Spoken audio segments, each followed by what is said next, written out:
Hey everyone, James Niggemeyer here. Thank you for tuning back into my YouTube channel. Today I'm out on a local lake in my brand new boat, and I've been out on the water twice to break in the boat and just check everything out and to do those couple videos, or to do that one video, and I haven't made a single cast. So today it's 3 o'clock and I want to try to be home by supper time with the family and everything. So I'm gonna just fish around on this local lake and see what we can catch. It looks like water temperatures in the low 50s probably. Need to make sure I dial in my water temp gauge. That's what I need to do, is just kind of look at my electronics, come out here and fish a little bit before I leave for the first MLF Big 5 tournament of the season. So that's what I'm out here to do. We'll see what we can catch. Come along. I appreciate you guys tuning into the channel. We'll just kind of let the day kind of unfold and see what happens. So again, thank you guys for tuning into the channel. Let's get into it. So from what I can tell, the water temperature's in the mid-50s, which is actually surprising. I thought it would be cooler than that, but the water up here in this section of the lake is stained. I mean, I think I can see the bottom in about 1.5 feet. So some baits that I want to try. Again, I probably don't have maybe 2 hours of fishing time, so we're just going to try to dissect this small area that I'm in. I'm not going to try to run around a lot, just try to keep a bait wet and just try to see what's going on, and see, maybe we can catch a couple fish, maybe we don't. But again, just kind of let the day unfold. This is just kind of a mini day on the water. Got a little bit of a breeze, and that's nice. It's a little bit out of the, I think, northeast, maybe 5-7 miles an hour. That's the reeds you're hearing over there. But I'm gonna have a thunder cricket on. I brought just a handful of rods. I really don't even have that many rods in the boat right now. I still have a lot of packing to do and getting a lot of things ready for the season. Got a brand new bait out called a Striking Hybrid Hunter. This is actually the junior, the Hybrid Hunter Junior. I've got that. I'll throw that a little bit around. I've caught a few fish on it. It's really new. I think they're just starting to show up at Bass Pro Shops and Cabela's. Pretty cool bait, very loud, very interesting. Maybe we'll talk a little bit about that, see what happens. Of course, it's late winter, coming into the early pre-spawn. Gotta have a lipless crankbait. Got a red-eye shad. This is their tungsten 2-tap. And I think I'll start with those three. We're just gonna try to cover some water. You know, don't really have much of a plan. I've got a couple of flipping rods because we've been having a lot of rain, so the water's up. Imagine there'll be some areas with a little bit of matted vegetation. Maybe I'll flip into some of that. I've also got my trusty spinnerbait. Of course, you knew that. So anyways, let's see what we can catch.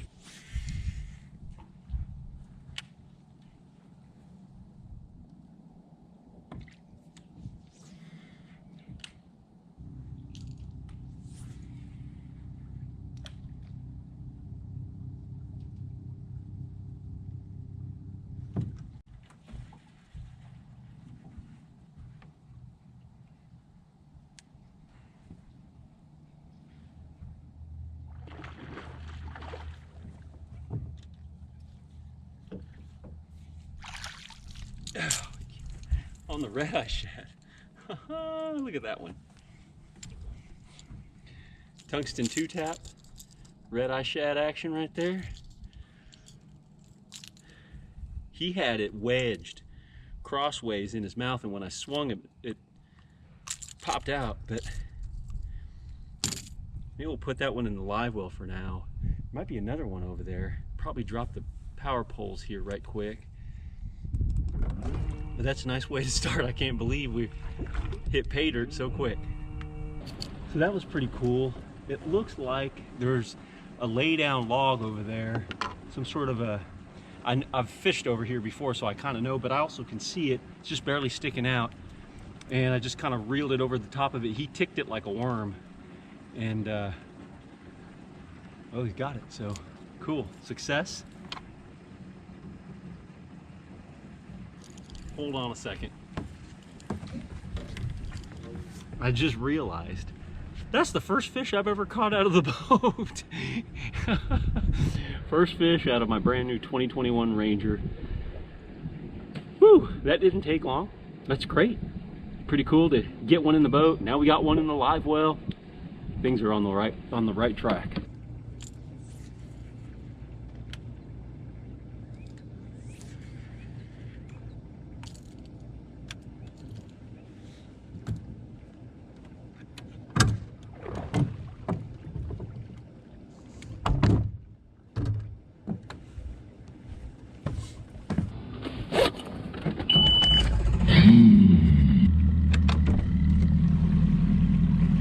Well, I kind of fished down that one little section and didn't get any more bites. I felt like I might have had one on, but I think I was kind of stuck on maybe some brush or something. It's kind of stumpy right through here. I don't want to hit anything. Got to the lake and realized that I only brought 2 batteries for the action camera, and hopefully it'll last the whole period. I don't know. It might not. It's 2:30. Actually it's 3:30. It's 3:30. Probably gonna try to fish till about 5, right up on the nose. Maybe I'll have enough battery to make that happen. But I went down through this one little area, and it had there's some deep water access nearest the bank. I'm just gonna stay shallow, try to see if I can connect with some pre-spawn fish. That's at least what's going on in my head, and in the process of me out here just trying to break down what little I can with the rods that I grabbed. I grabbed like 6 rods and just said I'm gonna go you know, fish a couple hours and you know, just get some time in the boat, checking stuff out, running the live well right now, just, you know, looking at everything, making sure for sure that I can do the little finishing touches to it and put things where I want them to be before it's time to leave. Like one of the things that I know I need to do is go ahead and pair my power pole lanyard to my power pole pumps, and that's real easy. All you gotta do is touch the button, and it'll kind of sound a signal that it's open to receive the signal from my other power pole or from the pumps, and then go ahead and hit the pumps, and that'll kind of connect the two. That's, you know, pairing the devices there. So I know I need to do that. Just finding out just little things here and there, making for sure that everything's the way it should be. I love the fact that my graph is reading, my Lowrance electronics on the front. That motor guide trolling motor is just so slick and calm, and quiet. I really like that. It's a beautiful day out here right now.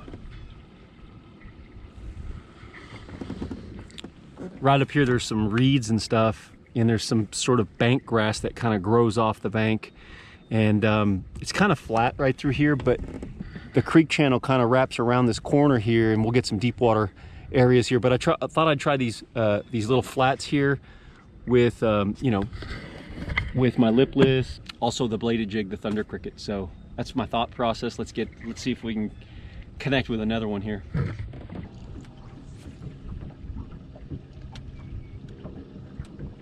There's a little ditch that feeds in right here, kind of right towards this pine tree. So it's flat over here, flat over there, and ditch right there. This should be a place where they would kind of pull up, see if we can catch one right here.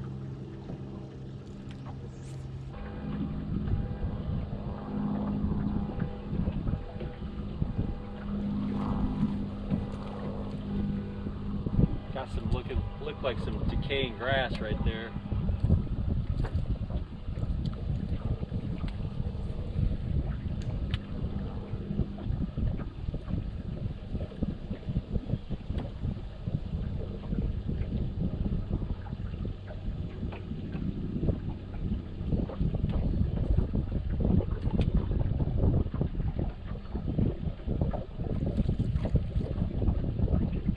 That grass, looks like that grass is up closer to the bank.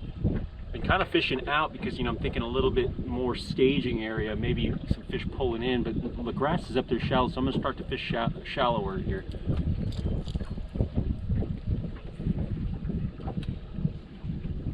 Moving up a little bit shallower, some of that vine and matted grass up there. I'm gonna try to flip some of that, but also that little short grass, that grass that's kind of been knocked back through the wintertime, cooler temperatures. Water temperatures actually in the mid-50s. It looks like 54, which is warmer than I would have expected, but I believe that my Lowrances are, you know, on the money there as far as water temp. It's been warm the last couple days. It's been kind of on a little bit of a warming trend. It hasn't been too terribly cold at night, so that water temperature has been able to stay elevated. But that's just kind of my thought process. I'm gonna try flipping some heavier stuff into that matted grass over there. Let you see what I'm talking about. That matted grass right over there, those reeds. Sometimes those reeds that fall over or laid over like that in combination with the vine and different things like that can get some fish to kind of pull up and soak up some of that, you know, just get closer, higher in the water column, because the water temperature is going to be warmer up near the surface, which also makes the idea that my lipless crankbait and my bladed jig could get bit right up and around there too. You don't really think about that as far as wintertime fishing, but that very much is a deal where they'll get up there and that really like a foot of water. So we'll just see. I've been talking a lot. Let's see if we can make that happen.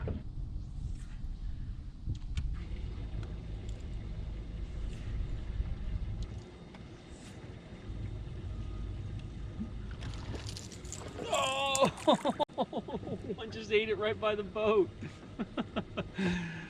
Oh man. It was a super spongy bite. Barely could even feel that it was a bite. It just kind of clombered on there. Came off right as I tried to swing him. He had the back hook though. I don't know that I mean, he just barely swiped at it. That bite was also on the tungsten 2-tap. I've tried the bladed jig. I really haven't tried the spinnerbait. I may try that. I made a couple casts with a square bill. Flipped a couple areas where the grass was somewhat matted, but didn't get any bites. So far, this is the way to go. I mean, to get bites. We're just over halftime. I don't know, you know, later in the day, this time of year in the wintertime, you get a little bit more, a few more bites the later in the day, because obviously the water temperature warms up. So maybe we'll get a couple more bites here. Who knows? We'll just keep swinging.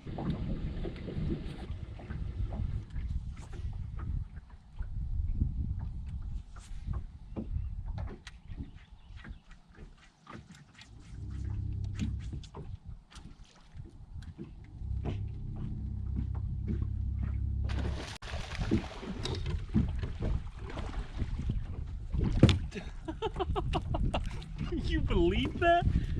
Oh my goodness. Whoopsie.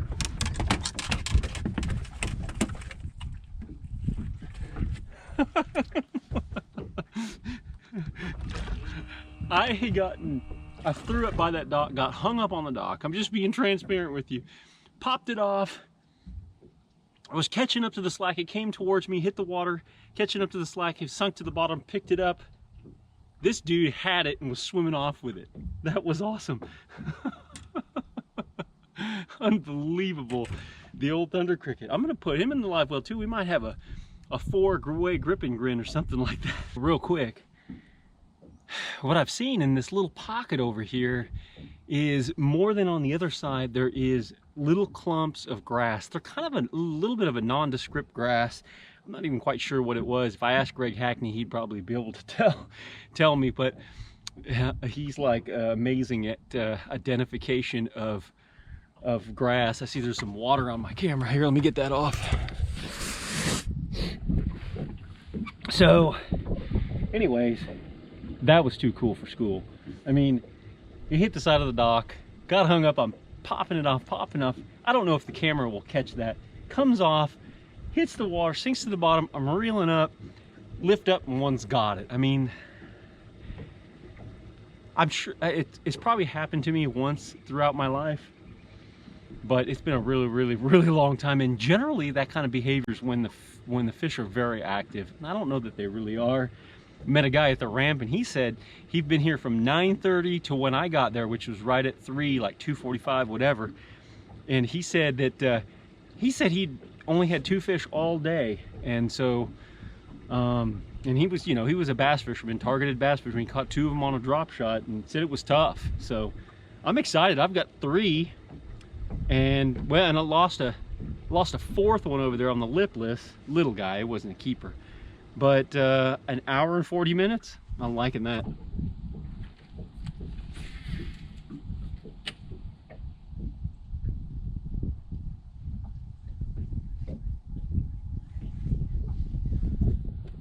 Looks like I mean, I was thinking, of course I haven't really been out a bunch, just got the new boat and everything, trying to prep for the new season.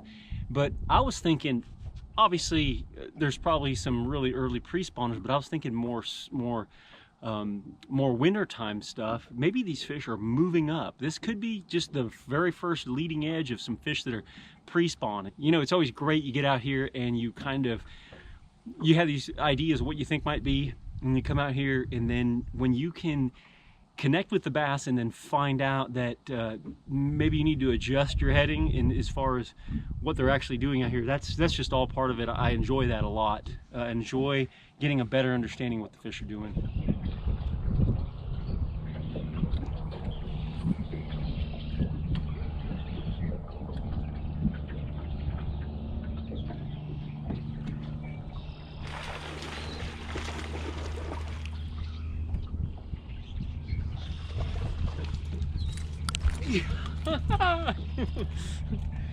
Man, there's some good old just bucks up here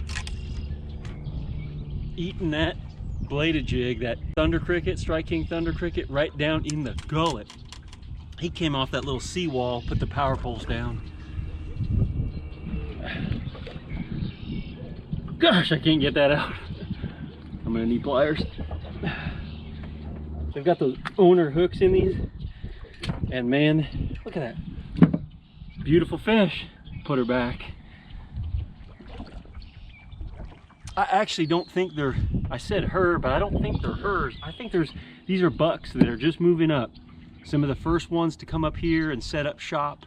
I think they're just taking advantage of the nice warm days. I just kind of happened to time it just right. This warm trend that we've had. It's not been like a huge warming trend, but consistently air temperatures in the 50s and even like 60 today. I think it might have hit 60 today. It's going to hit 60 again tomorrow. So some fish that eked up there shallow where the water's a little bit warmer, just trying to soak in some of that warmth and then ambush whatever's around there. And it just happened to be a Strike King thunder cricket. And man, I'm really surprised at being able to come out here today. You know, the fishing's better than I was imagining it to be. I just kind of wanted to get out on the boat and kind of christen it, so to speak, and I have done that, so that's cool. It's 10 after 5. I'm just working my way back to the boat ramp, and was just pleasantly surprised by that one way up there. It couldn't have been a foot of water. Not as much clumpy grass here, but it was right up on that that retaining wall, that brick retaining wall. Might be holding some heat, a little extra heat. Sun's been beating on it all day. Maybe he's looking for a crawfish. Very cool.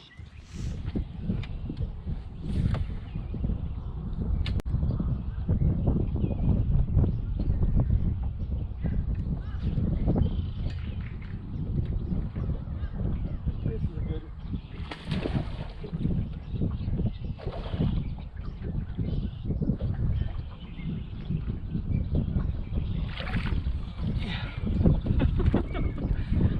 Slight glance by MLF standards. That one came right off the dock. Look at that one. Sheesh. Dude, this is awesome. I can't believe they're biting good. I really thought, you know, after talking to the guy at the boat ramp, that's one of the things, you know, you get a little dock talk sometimes, it'll kind of send you in the wrong direction. But man, that thunder cricket, fishing shallow with a thunder cricket right up here on the bank and in the grass and along the docks and any kind of shallow cover, these fish are just moving up. They're doing a push. So pretty cool stuff. I want to just go ahead and say thank you guys for tuning into the channel. This has been a real special first trip of fishing out in the new boat, and I'm pretty excited about how it went. Definitely excited to catch 5 good, you know, good solid chunk keepers, some buck bass that are moving up, taking advantage of those pre-spawn conditions. Definitely kind of redirected my thinking about where the fish are. I've been so focused on getting this boat ready and doing things like that that I really haven't been out on the water, not near as much as I'd like to. So this really kind of readjusted my sights as to what they're doing. But to get out here and catch some buck bass, some pre-spawn buck bass up here in some really shallow water in this 55-degree water. 55-degree water is a pretty warm water temperature, especially if it's on the increase or it's been holding consistent. That's a good temperature for early pre-spawn or early late winter, early pre-spawn type conditions. So I definitely got recalibrated for what's going on. The Strike King thunder cricket and that red eye shad tungsten 2-tap were the baits to go to. Thank you for tuning into my YouTube channel. If you like this video, please give me a thumbs up, share it with your friends, and obviously drop a comment. And if you haven't already subscribed, please go ahead and hit the subscribe button. That's it for now, guys. Thanks for watching, and until next time, good fishing.